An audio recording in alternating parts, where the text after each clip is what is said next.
CPIM ഇനി രാജ്യസഭാ seat കൊടുക്കില്ല എന്ന് മനസ്സിലായതോടെ ജോസ്മോന് കൃത്യമായി അറിയാം ഇനി കേരള രാഷ്ട്രീയത്തിൽ ശോഭിക്കാൻ ഒരു രീതിയിലുള്ള സാധ്യതയും ഇല്ല എന്നുള്ളത്. അതുകൊണ്ട് തന്നെ BJPയുമായി കൈകോർക്കാൻ അദ്ദേഹത്തിന് ഒരു മടിയുമില്ല. അല്ലെങ്കിലും KM മാണി ആയിരുന്നപ്പോഴും അങ്ങനെ തന്നെയാണ്.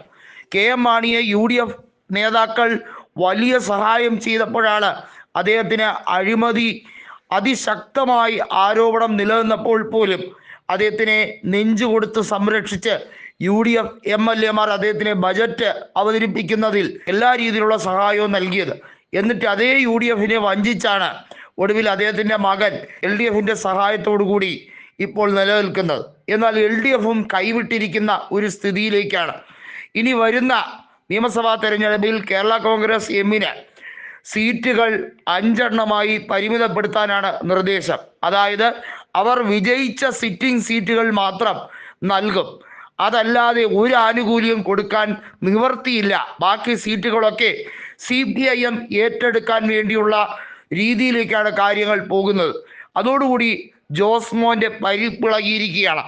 BJPയും തേച്ചൊട്ടിക്കും എന്ന് ഏറെക്കുറെ ഉറപ്പായി കഴിഞ്ഞിരിക്കുന്നു. കാരണം കേന്ദ്രമന്ത്രി സ്ഥാനവും MP സ്ഥാനവും വാഗ്ദാനം ചെയ്തുകൊണ്ടാണ് BJP നേതാക്കൾ ജോസ് കെ മാണിയെ ക്ഷണിക്കാൻ തയ്യാറായിരുന്നത്. എന്നാൽ ഇപ്പോൾ ഏറ്റവും ഒടുവിൽ കേരളത്തിന്റെ BJP ചുമതലയുള്ള പ്രകാശ് ജാവ്ദേക്കർ തന്നെ തുറന്നടിച്ചിരിക്കുന്നത് ജോസ് കെ മാണിയെ കൊണ്ട് വലിയ പ്രയോജനമൊന്നുമില്ല എന്നുള്ള രീതിയിലാണ്. കാരണം മധ്യ തിരുവിതാംകൂറിൽ ജോസ് കെ മാണിക്ക് വലിയ സ്വാധീനമൊന്നുമില്ല. കോട്ടയം ലോക്സഭാ സീറ്റ് പോലും നിലനിർത്താൻ കഴിയാത്ത കേരള കോൺഗ്രസ് എമ്മിന് ഇനി എന്ത് സാധ്യതയാണുള്ളത്? നമുക്കറിയാം, കഴിഞ്ഞ ലോക്സഭാ തെരഞ്ഞെടുപ്പിൽ ഇത്തവണത്തെ ലോക്സഭാ തെരഞ്ഞെടുപ്പ് ഫലം വന്നപ്പോൾ കോട്ടയം ലോക്സഭാ സീറ്റിൽ തോമസ് ചാഴിക്കാടൻ 90,000-ഓളം വോട്ടുകൾക്കാണ് ഫ്രാൻസിസ് ജോർജിനോട് പരാജയപ്പെട്ടത്. മധ്യ തിരുവിതാംകൂറിൽ BJP കൃത്യമായി ഉന്നം വയ്ക്കുന്ന PC ജോർജിന്റെ ഒരു വോട്ട് രാഷ്ട്രീയമാണ്. എന്നാൽ വിധ്വംസക പ്രസംഗം നടത്തുന്ന PC ജോർജിന് ഇനി BJP ടിക്കറ്റിൽ പിടിച്ചു നിൽക്കാൻ കഴിയും എന്ന് ആരും വിചാരിക്കുകയേ വേണ്ട എന്നുള്ളതാണ് BJP നേതൃത്വം പോലും പറയുന്നത്. അതുകൊണ്ട് തന്നെയാണ് അദ്ദേഹത്തിൻ്റെ വിവാദ പരാമർശങ്ങളെ BJP പിന്താങ്ങാൻ പോലും മടിക്കുന്നത്. അതിനിടയിലാണ് ജോസ് കെ മാണി തൻ്റെ രാഷ്ട്രീയ ലാഭത്തിന് വേണ്ടി കുറേയധികം ദേശീയ നേതാക്കളെ കണ്ട് MP സ്ഥാനം ഉറപ്പിക്കാൻ, അതായത് ഇനിയും രാജ്യസഭയിലെ കുളിര് കൊള്ളാൻ MP സ്ഥാനം വേണം, അടുത്ത 6 കൊല്ലത്തെ ടേമിന് വേണ്ടി BJPയുടെ വാതിലുകൾ മുട്ടുകയാണ് ജോസ് കെ മാണി.